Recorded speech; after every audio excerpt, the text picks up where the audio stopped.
We don't like the book of Ecclesiastes because we've learned to read wisdom as law. And reading wisdom as law is a grave error. And Ecclesiastes exposes that error. Let me give you an example of what I mean. Proverbs 22:6, train up a child in the way he should go, and when he is old, he will not depart from it. Now, Proverbs is wisdom literature. It's not law. That's not a law. That's wisdom. That's a principle. It's a principle about being wise in the way that we raise up children. But because we read wisdom as law, we do something like this. Train up a child in the way he should go. When he's old, he will not depart from it.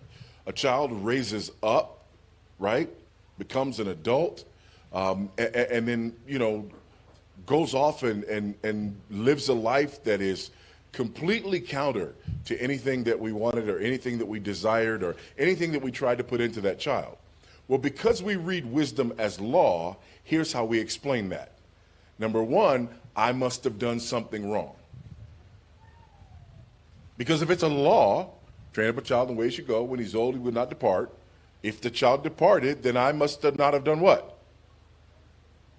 Raise him in the way he should go, right? Or, even worse, we say that God is somehow not able to keep his promises. And really what has happened is we have read wisdom as law. Wisdom literature is just that. It's wisdom literature. It gives us principles that explain, in general, how the world works. It does not give us a series of laws that promise us the good life if we just do the steps. That's not wisdom literature. And you don't have to take my word for it. All you have to do is read the book of Ecclesiastes. Because the person who gave us Proverbs also gave us Ecclesiastes. And at the end of chapter 1, he talks about the vanity of wisdom and knowledge. He strikes a blow at anyone who wants to read the book of Proverbs like it's a series of laws.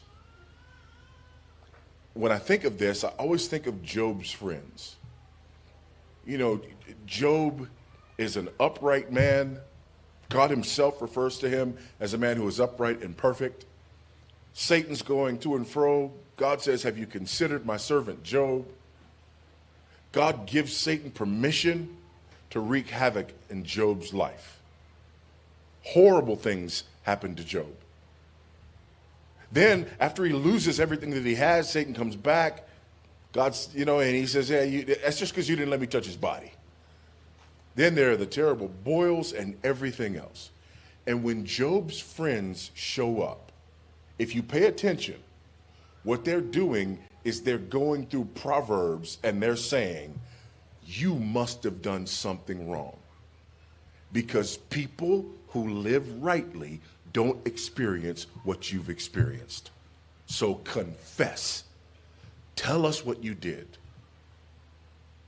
Because they have that mentality that many of us have when we read wisdom as law, as though somehow the Bible lines itself out and says, if you do ABC, you are guaranteed XYZ.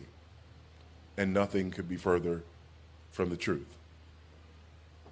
Mwanza Mbewe died unexpectedly just a few short weeks ago. And some of you are still trying to figure out where to pin the blame. Like the disciples, when the man who was blind from birth, what did they ask Jesus? Who sinned, this man or his parents? Because it can't just be that this happened.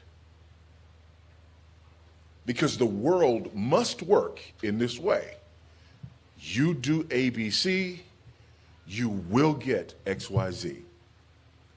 And the book of Ecclesiastes is here to say that is not so. It is not the way the world works. Stop looking for hidden sins every time something goes wrong. Not to say that there are never hidden sins, But stop it. Stop looking for curses every time something goes wrong. Instead, learn to think biblically.